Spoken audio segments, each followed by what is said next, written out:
자, 이제 봅니다. 8번부터 8번. 1억짜리에 7,200을 삽니다. 7,200에. 그래서 이제 대학력, 뭐 이런 게 있어요. 대학력. 자, 마포에, 이게 이제, 뭐 기준이라 하면은 이게 이제, 뭐랄까, 공부 기준서. 지금 강의하는 거는, 요거는 마포는 보니까 이게 공부 기준설의 대표적인, 사례다. 공부 기준서. 공부 기준서. 자, 판례, 현황 기준설 아닙니다. 현황 기준설, 이야기는 뭡니까, 그러면? 공부를, 예전에는 이 공부를 가지고 좀 기준했어요. 공부를. 특히 이제 틀릴 때, 면적이 틀릴 때는 면적이 한두 평 틀린 경우가 있어요. 400여로 400여 면적이 틀려. 그럴 때는 공부를 기준한다. 이렇게 해서 이제 나오다가 최근의 판례는 문패를 해야 된다. 이제 현황 기준서로 바뀐 겁니다. 조금 변하는 것 같아요. 보면 판례가. 자, 봅니다. 마포구 성산동에, 여기 보니까 그냥 교재를 잘, 화면 잘 보세요. 보시면은 7,800, 이거는 뭐 대강 이해가죠. 뭐 1억짜리가 7,800 대강 이해가는데, 문제는, 요거를 일단 볼까요? 일단은 옵션을 봅시다. 08에 10088, 조금 오래됐죠, 이게. 사건 좀 오래됐습니다. 08에 10088.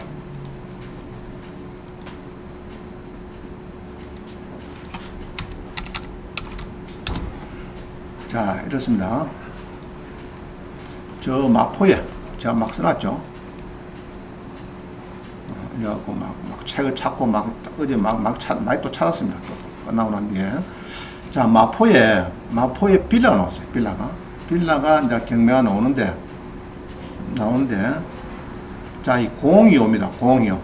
요것도 아까 425는 지하 025입니다.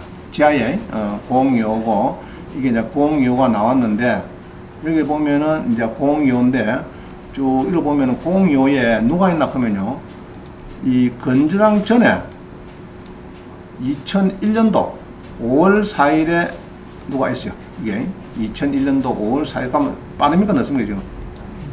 뭐 빠른 사람은 뭐 있죠. 자, 이런 경우입니다.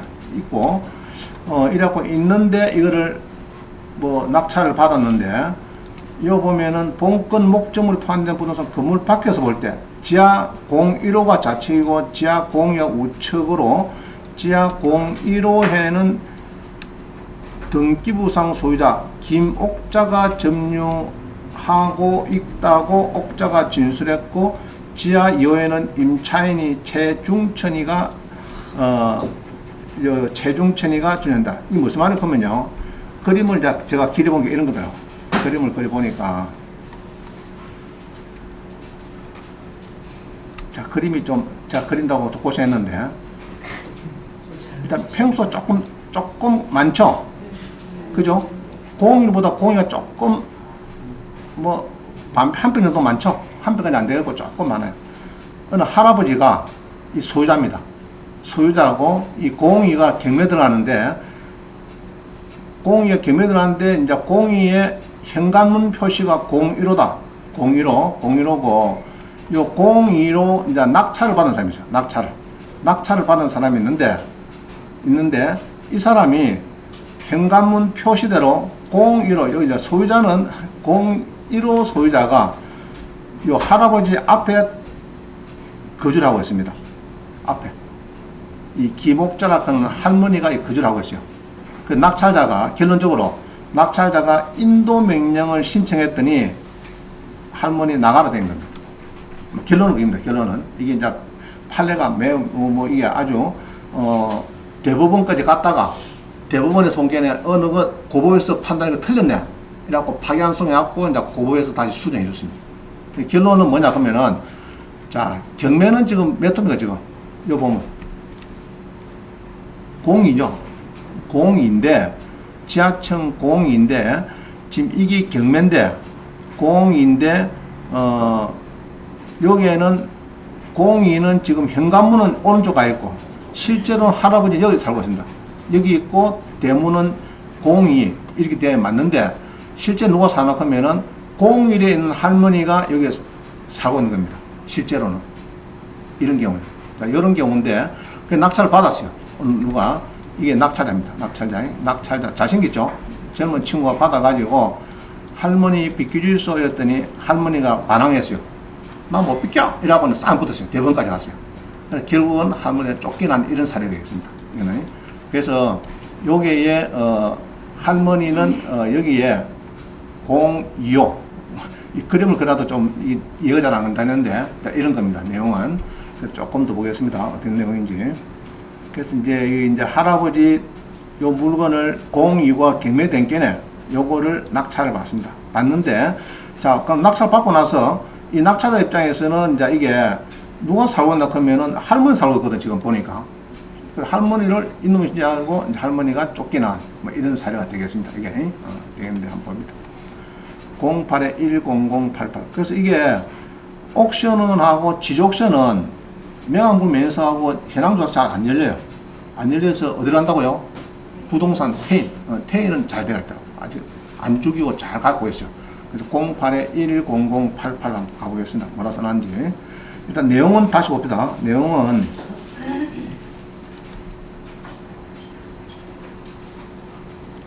자, 요 보면요. 이래요. 지금 여기 이제 지하 1층이 있고 지하 2가 있습니다. 2가 있죠.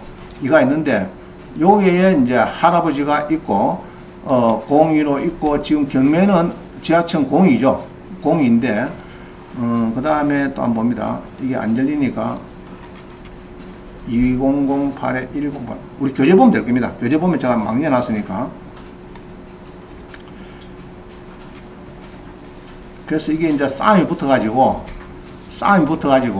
요 이제 낙찰자가 피고가 이제 이 할머니가 처음에는 이제 이 낙찰자 윤 씨가 인도명령 했더니 할머니가 그래서 반항을 했어요. 나 못하겠다. 이래갖고 이제 청구의 소가 들어가지고 싸움이 붙습니다. 붙어가지고 결론적으로 보니까 여기서 이제 할머니가 청구이의를 해가지고 인도명령 결정해서 나는 불응하겠다. 이렇게 된 겁니다. 이게 여기 이제 낙찰자가 요거를 이제 025 낙찰받은 우리 이 젊은 친구가 여기에 할머니가 살고 계시니까 실제로는 문패는 01이지만 할머니가 여기 살고 계시니까 이쪽에 나가라 이렇게 된 겁니다. 비키도 이렇게 된 거예요. 했는데 할머니가 인도명령 결정에 대해서 청구이소를 했습니다. 그래가지고 이제 할머니가 원고가 돼가지고 이제 우리 낙찰자가 오히려 피고가 돼버렸죠. 거꾸로 돼가지고 결론은 파기환송 이야기는 1심은 이제 쉽게 말하면은 할머니 편을 막 들은 거예요. 1, 2, 3심이 들었는데 1, 2심이 할머니 편 들었는데 대법원에서 본 게네 아니다. 이 낙찰자 입장에서 나가야 된다. 이거는 이제 고리탑을 준 겁니다. 예. 그래서 이제 파기환송 하는 것은 요거는 이제 판결이 대법원에 갔다가 이래 그죠. 이게 이제 원고 항소인이 이 할머니인데 피고가 우리 낙찰자입니다. 그래가지고 환송 대법원에서 환송 판결 옵니다. 환송 이 뭐냐 그러면은 이제 너 고법에서 잘못했네 이래갖고 다시 빼게 됩니다. 빼. 그래 하니까 여기서 이제 그래서 불리 심리 불속행 기각해갖고 빼게 해주니까 항소를 기각한다. 이래가지고 이제 답을 결국은 할머니가 이제 패소가 되고 이런 겁니다. 지금 보니까. 그래서 이제 원신. 할머니는 어디를 가요? 그러면 이 옆에 오른쪽에 집으로 들어갈 수 있어요? 어떻게 해요? 이제 옆으로 할머니가 이상하게 살고 있는 거지 지금. 그죠? 그럼 할머니는 여기로 가든지 원래 여기로 가야 맞지. 여기로 가야. 이거 맞는 거고 요 사는 거는 안 맞죠. 어찌 보면. 안 맞다. 그래서 이거는 지금 이야기는 공부 기준서. 알겠죠? 공부, 이게 면적이 조금 다르고 이럴 때, 이 낙찰받은 이 낙찰자가 문패 보고 들어온 할머니를 상대로 하니까 나가라고 판결 줬습니다. 나가라고. 자, 이래가지고 이제 나오는데 판결문을 보려고 하면요. 요거는 이제, 대부분 요거를 보면 안 되고, 밑에 보면은 제가 다 붙여놨어요. 요거 한번 읽어보겠습니다. 쭉 보면은 이제 원고가, 원래는 이제 기복자 할머니인데, 우리 낙찰자가 피고가 됐는데 1심 판결에서 지고 그래가지고 이제 대법원에 가서 이제 환송 판결을 이제 해주는 그런 경우입니다. 지금 강의 중이에요. 환송 판결. 자, 이래가지고 지하층 여기 써놨네요. 015를 낙찰을 받았어. 015 전유 면적 지하철 015가 되고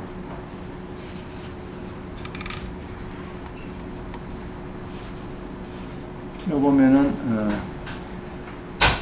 원고는 지하철 01을 매수해서 자신을 인했다. 할머니는 원래는 할머니는 이게 자기 겁니다. 자기 거. 그죠? 이게 근데 너무 집에 사실 오가 있는 건데 내가 보니까 이래 돼갖고 이제 판결을 쭉 읽어보면은 결론은 이제 쭉 나오는데 조금 읽어봅시다. 무슨 이야기인지. 이게 이제 최종 판결이거든요. 이게 최종. 이게 이제 파기환송 돼가지고 지하 2층 경매에서 최종 판결에서 나온 겁니다. 서부지방법. 이 나아가는 거는 원래는 이게 자 이렇습니다. 이게 이제 가단, 다가 대법원이고 가단이 1심이죠. 나가 2심이고 다가 3심입니다. 그래서 여기서 환송을 해버렸으니까 이제 2심에서 이게 이제 판결이 별도로 나온 거예요. 이게 2심에서. 그래서 이제 여기 이제 이 사건이 이제 2심에서 결론이 이제 나와버린 겁니다. 이게 나오는데 이 사건을 보면은 2168 요게 이제 2168이죠. 여기 이제 결론 파기환송돼 가지고 2심에서 이제 아이고 잘못했습니다. 대법원 장님 이래가지고 이제 2심에서 다시 판결을 내린 게 요겁니다. 읽어보겠습니다. 이제 원고는 원래는 항소된 사람은 기목자다. 그죠? 기목자인데, 명도에 불응해서 결국 제가 자꾸 이제 소송을 했는데, 1심 판결하고 환송 전까지 막 올라갔어요. 올라갔는데, 이제 대법원에서 잘못했다. 다시 이렇게 하고 나온 건데, 읽어보겠습니다. 경매에서 이 사건 지하층 낙찰받아, 자, 놔두고요. 쭉 읽어보면은, 이 사건 다시주택 지하층 1, 2층의 입구 오른편 세대 50.44이고 위 각층 입구 왼쪽 세대는 52로 조금 크다 이 말이고. 자 이래가지고 쭉 보면은 이 사건 경매에서도 원고 점유 부동산이 원고 명의로 등기된 지하층 1호와 일치되지 않음을 전제로 매각허가 결정이 확정된 점에 비추어 보면은 이 사건 다시된 지하측 등기부상 025는 입구 왼편에 위치한 세대를 1호는 오른편의 세대를 표시를 한다. 각 현관문에 등기부와 다르게 표되어 있는 사정만으로 지하층 025 전용 면적 50이 조금 큰 거를 표시된 멸지기 목록에 대한 등기가 입구 오른편에 위치한 조금 작은 거 세대로 본다고 할 수는 없다. 결론적으로 따라서 피고는 낙찰자는 이 사건 경매에서 별지 목록 기재 부동 세대로 입구 왼편에 있는 025, 즉 원고 점유 부동산을 매각받은 겁니다. 그래서 이제 이게 낙찰자는 요 그림대로요. 낙찰자는 이제 025 등기부 있는 요거를 낙찰을 받은 거로 봐야 된다. 현금은 아니고. 그래서 옛날에는 등기부를 일단 기준했습니다. 또 면적도 다르고 조금 다르니까 요거를 기준해서 요게 또 들어와서 살고 있는 할머니는 나가라 해서 법원에서 그렇게 판결한 겁니다. 결론은 그래요. 이 그림을 조금 주목할 필요가 있어요. 조금 헷갈리는데 그렇게 하시면 되겠고. 자, 그 다음 봅니다.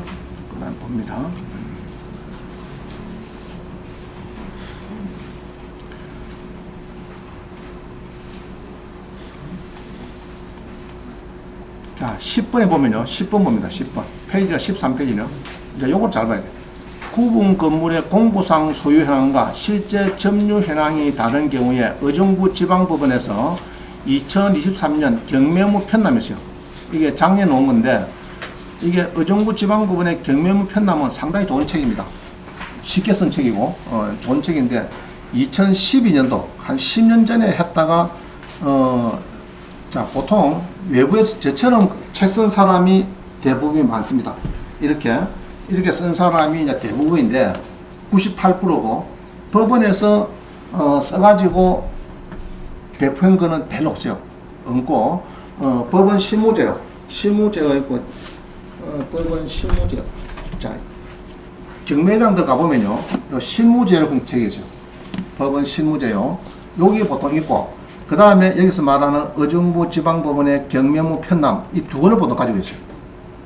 근데 요거는 좀 어렵고 경매무 편람은 좀 쉽게 써놨어요.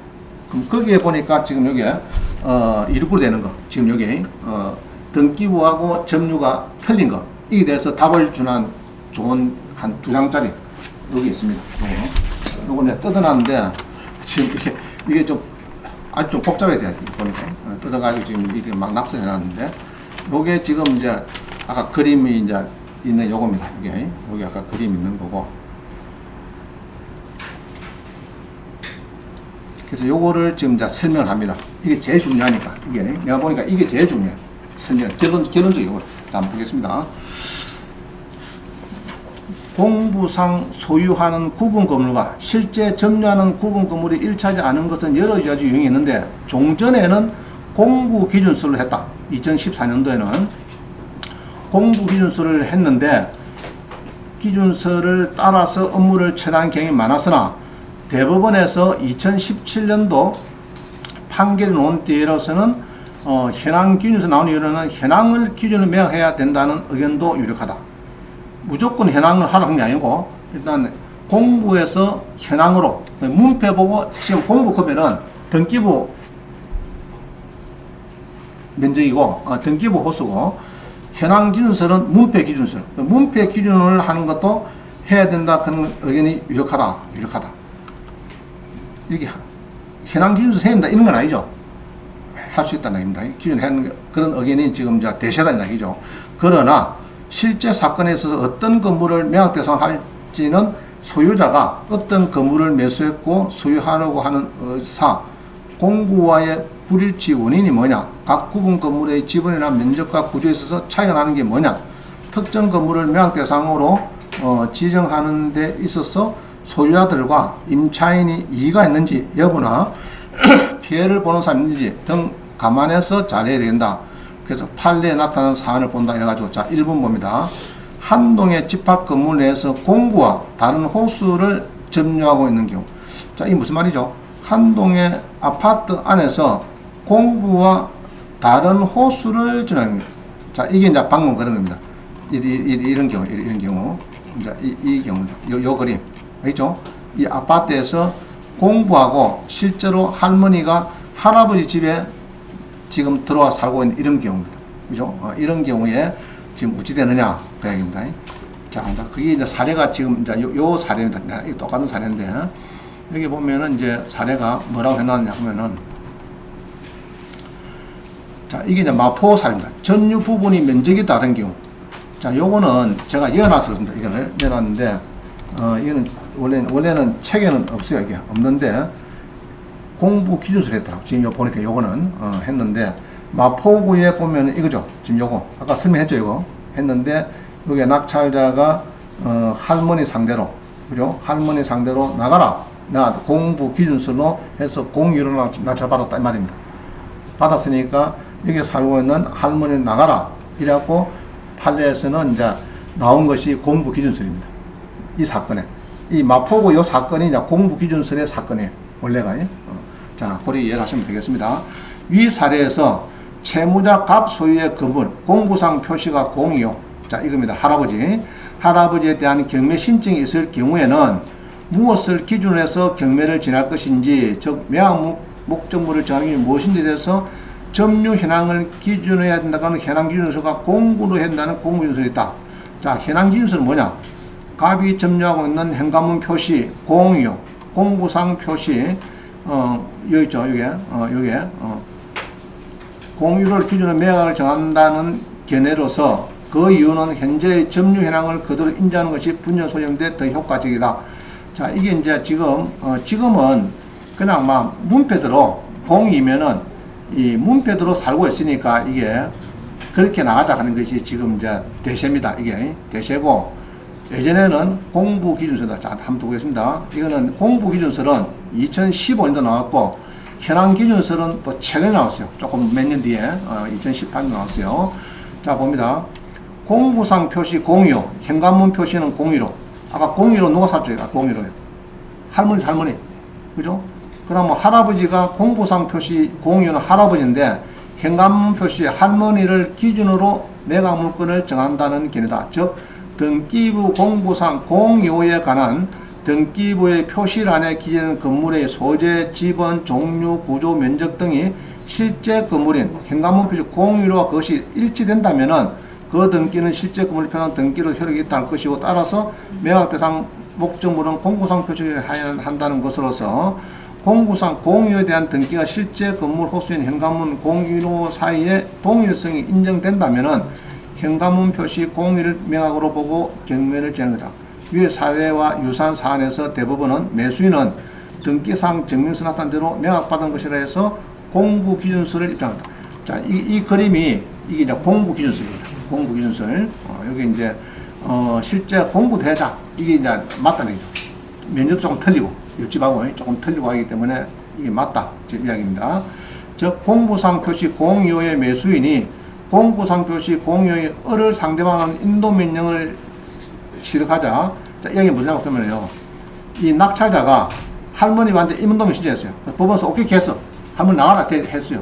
하니까 할머니가 거기에 대해서 청구이소, 반대소를 지겠습니다. 그래갖고 이제 1심, 2심, 3심이 갔는데 결국 깨졌다. 할머니가 이야기입니다.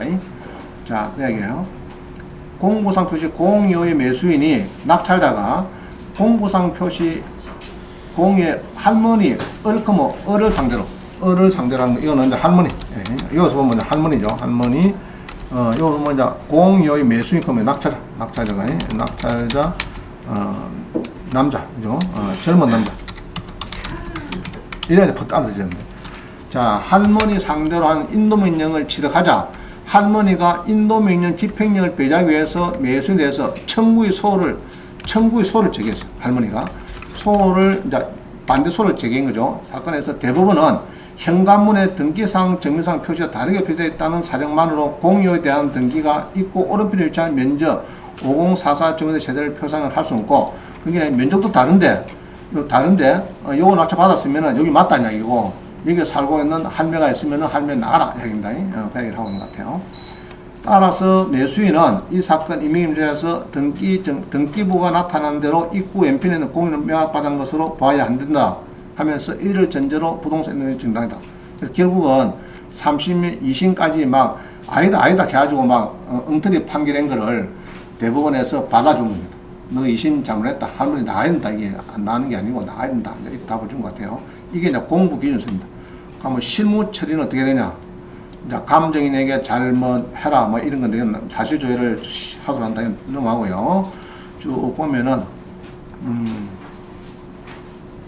공부상 건물 표시가 실제랑 일치하도록 보정을 해라. 이제 소유자한테 지금 그래 하고 있는 것 같아. 지금 보니까 대부분이 소유자들 보고 바꿔라. 아까 했죠. 건설 국토교통부서 이제 쉽게 바꾸면 되겠죠. 그래서 합의 쇼당해라. 해갖고 너 발라오너라. 경매 중에. 그래서 대부분은 지금 경매가 그 낙찰이 경매가 들어가는데 그게 발견이 되면은 이야기를 하는가 봐. 보정하라고. 너 바꿔라. 너 바꿔놓고 경매하자. 이렇게 되고 낙찰이 되고 잔금 치기 전까지 바꿔놓고 자꾸 종용을 해요. 법원에서. 그래갖고 정확하게 만들어놨고 지금 하는 게 아니고 내가 보니까. 보정하지 않거나 출입문과 점유를 바꾸지 않은 경우라면 매각매수에는 매각 대상 목적물은 공구상 공유나 현황 출입문은 공유로다. 할머니 공유로다. 경매 사건의 소유자가 아닌 공구상 공유로 건물 소유자 측이 점유하고 있으며 경매 사건 소유자는 현황 출입문 공유를 점유하고 있음 또는 매각 목적물은 등기상 공유나 현황은 공유로다. 이렇게 기재를 하고 이제 경매를 하라네. 해놓고 이제 하여튼 자꾸 빨리 바꿔라. 건축을 해라. 바꿔오느라 한다. 이야기를 하더라고요. 자, 그 다음에 또 봅니다. 매각 대상 건물과 공부상 소유현황과 실제가 다른 경우 실무리하고 이거는 실무제요. 자, 요거 이야기는 이 실무제 이 책입니다. 이 책에 조금 언급된 게 있어요. 이걸 보면은 매각 대상 건물의 공구상 소유 현황과 실제 점유는 다른 경우 일단 신청채권나 채무자에게 건축물 대상 변경을 통해서 이를 일치시키는 등의 적절한 조치를 취하도록 보정 명령을 하고 상당한 기간이 경과된 이후에도 공구상 소유 현황과 실제가 일치하지 않는 경우에는 공구를 기준으로 매각 목적물을 특정해서 경매 절차를 진행하는 것이 다수의 실무에다 하고 이제 써놨어요. 자, 이제 여기까지가 지금 이게 지금 요 그림대로 이게 이제 공구기준서 이 그림을 잘 기억하시면 됩니다. 공유와 겸해 들어가자. 이제 공부 기준서를 하더라. 입니다. 자, 그 다음에 이제 현황 기준서 봅니다. 현황.